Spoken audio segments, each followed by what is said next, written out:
ముంబైలో 10,000 లేదా అంతకంటే తక్కువ బడ్జెట్లో రూమ్ రెంట్ కావాలంటే ఎక్కువగా ఇలాంటి రూమ్సే దొరుకుతాయి.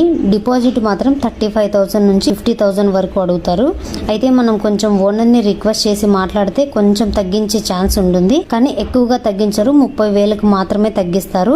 చూసారుగా ముంబైలో తక్కువ బడ్జెట్లో ఇల్లు ఎలా ఉంటాయో. ఆశ్చర్యం ఏంటంటే ఇలాంటి చిన్న రూమ్ లోనే ఒక కుటుంబం మొత్తం కలిసి ఉంటుంది. స్థలం చిన్నదైనా అదే వాళ్ళ ఇల్లు, అదే వాళ్ళ ప్రపంచం. ముంబైలో 10,000 లేదా అంతకంటే తక్కువ బడ్జెట్లో రూమ్ రెంట్ కావాలంటే ఎక్కువగా ఇలాంటి రూమ్సే దొరుకుతాయి. డిపాజిట్ మాత్రం 35,000 నుంచి 50,000 వరకు అడుగుతారు.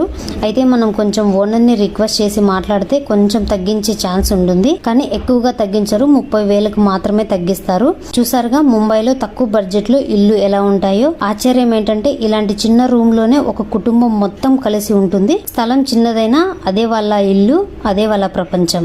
ముంబైలో 10,000 లేదా అంతకంటే తక్కువ బడ్జెట్లో రూమ్ రెంట్ కావాలంటే ఎక్కువగా ఇలాంటి రూమ్సే దొరుకుతాయి.